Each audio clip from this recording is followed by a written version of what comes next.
The brick didn't come out of nowhere. My dad had been holding it the whole time, just pacing the edge of the driveway while I screamed and clutched my knees on the gravel. I could still hear the echo of my sister's voice in my head, screeching about how I shoved her first. That was a lie, but lies always worked in that house, especially when they came out of April's mouth. She started it. She sobbed, pointing at me with those crocodile tears she'd perfected by age 10. I wasn't crying. Not even when I felt the brick crack bone. Not even when I looked down and saw my knees twisted in a way knees weren't supposed to twist. Dad dropped the brick like it disgusted him. "Now you don't run that mouth no more, huh?" he muttered. Then Mom stepped outside with a cup of coffee like she'd been watching the whole thing from the window. She didn't even ask what happened. She just laughed and said, "That's what useless things deserve." I remember everything about that moment. The smell of oil-stained driveway, the heat rising off the pavement, the way my breath stuttered like my lungs forgot what to do. I couldn't move. I couldn't even scream. It wasn't just the pain. It was knowing they didn't see me as human. I was 15 when the real hate began. By 25, it was just a routine. April would provoke, I'd react, they'd punish. Always physical, always cruel. But that day on the driveway, that was different. Something in me broke. Not just bones, something deeper. They didn't call an ambulance. My mom tossed me a bag of frozen peas like she was doing me a favor. I dragged myself inside alone, leaving a trail of blood across the living room tiles. My sister made a show of stepping over it like she was avoiding a spilled drink. "You're going to ruin the rug," she said, wrinkling her nose. I spent the next 3 days in my room, knees swollen and dark purple. No hospital, no painkillers, just silence and their voices laughing downstairs about how some kids just don't know their place. I didn't talk to anyone. I didn't even cry. But I planned. I studied the ceiling fan above my bed, counting the blades again and again. I stared at my knees, waiting for the pain to dull. I memorized the click of the hallway floorboards and which ones creaked when they passed my door. I took it all in quietly. The morning I stood up without screaming, I knew what I needed to do. They had taken everything. My voice, my movement, my sense of safety. But I was going to take back something far worse. Not with a scream, not with a lawsuit, and definitely not with forgiveness. I was going to make them feel what it was like to be completely worthless. The bruises faded, the pain didn't. Every time I bent my knees, they cracked like old wood. Every time I saw a red brick, my body tensed. And every time April smiled at me with that smug, perfect face, I wanted to vanish into smoke. But I didn't. I stayed. I studied. I played the quiet one again. By 26, I was still in that house. My knees had healed into something stiff, but usable. My dad thought he'd taught me a lesson. Mom acted like I'd grown out of my emotional drama. And April, she got everything. A new car, a travel fund, a personal trainer who came to the house. She walked around like she owned air. One night I heard her bragging to a friend on speakerphone. "No, I don't work. Daddy says I don't need to because I'll inherit everything anyway." He said, "We're not splitting things with the cripple." She meant me. I didn't flinch. I smiled. They had no idea I'd been working nights at the local warehouse under a different name. No idea I was taking business classes online in the hours they thought I was just sleeping off depression. No idea that I'd already started collecting copies of their property deeds, debt balances, and most importantly, the full list of their assets they'd been hiding from taxes for years. You see, Dad was stupid, but not so stupid he filed everything under his real name. He used April's.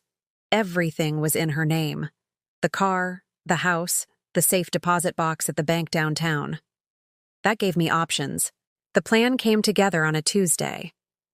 April had another tantrum and poured her green smoothie over my backpack because I breathed too loud in the kitchen.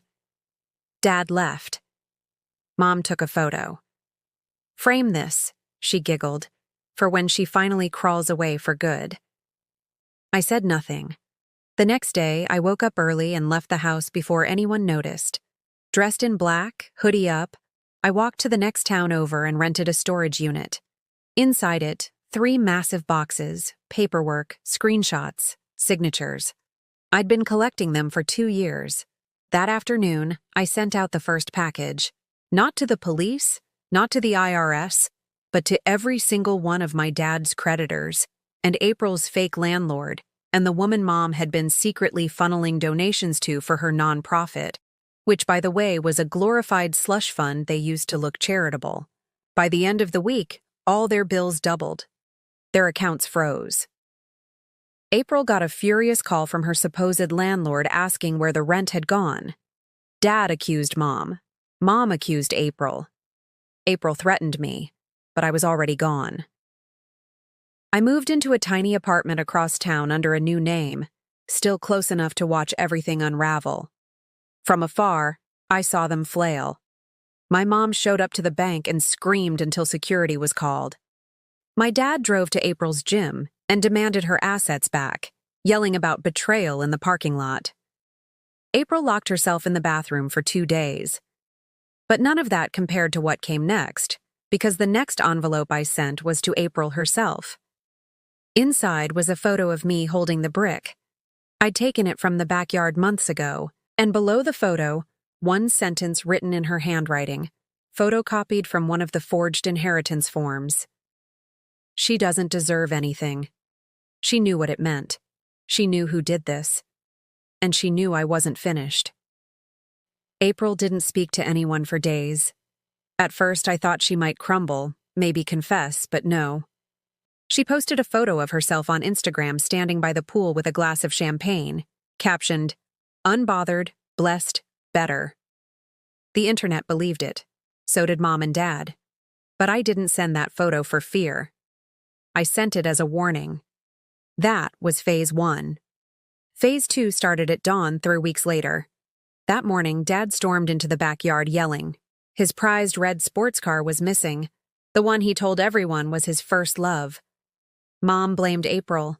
April screamed at Mom. They ran through the house like rats in a burning barn. Later that afternoon, Dad got a call from the auto loan company. Apparently, his car wasn't paid off because he'd fraudulently transferred ownership to a disabled foundation years ago for tax evasion. It had finally triggered a debt claim, and the car had been repossessed after the VIN hit a flagged list. I helped circulate. And by helped circulate, I mean I dropped the entire vehicle history to every car auction and charity fraud watchdog in the state. One click, phase 3 came 2 days after that. Mom's nonprofit, which was supposed to help struggling single mothers, got served a notice. A past volunteer, someone I knew personally, came forward after receiving a mysterious file of donation funneling screenshots. She handed it to her lawyer. In 48 hours, the story made the local paper. My mom tried to lie her way out of it, but the photos I took of her laughing over dinner while mocking those same struggling mothers, they made the story too perfect to ignore. Phase 4 wasn't fast. It was quiet. April's identity began to slowly rot from the inside because all the assets under her name, the house, the gym membership, the second condo, they started slipping. Once banks realized her ID was used to commit fraud, they began locking access until the investigation cleared. April filed complaint after complaint. Nothing worked.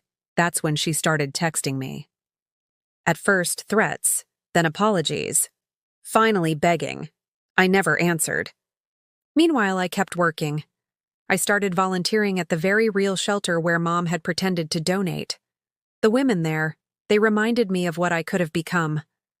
I didn't use my full name, just said I was Mara. I helped fix pipes, filed records, reorganized donations. It was the only place that didn't ask why I walked with a limp. But that final phase, phase 5, that was personal. I walked back into the house. It had been nearly a year. I wore black, not for drama. It was just the only color I had left. The front door was unlocked. The walls were stripped bare. The couch was missing. The place reeked of lemon cleaner and regret. They were in the kitchen, sitting in silence. Dad's hands trembled as he read another foreclosure notice. Mom looked pale, makeup smeared under her eyes. April stood against the wall, arms crossed but hollow. Nobody said anything until Dad whispered, "What do you want?" I walked over to the kitchen counter and placed something down. The brick, the same one he smashed into my knees. They stared at it like it was a bomb. Then I took out the final piece, a single photo of myself, 10 years old, on the porch, knees scraped, smiling like I hadn't learned yet. On the back, I'd written, "You had everything, and you made sure I had nothing. Now you get to keep it." Dad blinked. "What's that supposed to mean?" I walked toward the door. My hand hovered over the knob. Then I turned and said calmly, "I'm not taking your house. I'm not draining your money. I'm not destroying you publicly because none of you are worth that effort. I already took what mattered. Your names, your masks, your pride." Mom's mouth opened, but no sound came. April stepped forward, tears welling. "Please," I shook my head. "You dipped my toothbrush in toilet water every morning and called it discipline. You laughed when I couldn't walk. You said I was born useless. And now—" I looked around at the barren house, their pale, shaking hands. The silence so loud it hurt. "Now you get to live like I did, crawling for scraps, knowing no one's coming to help." And I walked out. That was the last time I ever saw them. I moved out of state, changed my name legally, built a life on my terms, free of bricks, toilet water, and lies. Sometimes I limp. Sometimes I cry when I brush my teeth. But every morning I use a new brush, a clean sink, and the mirror it shows someone whole. And behind me, no one.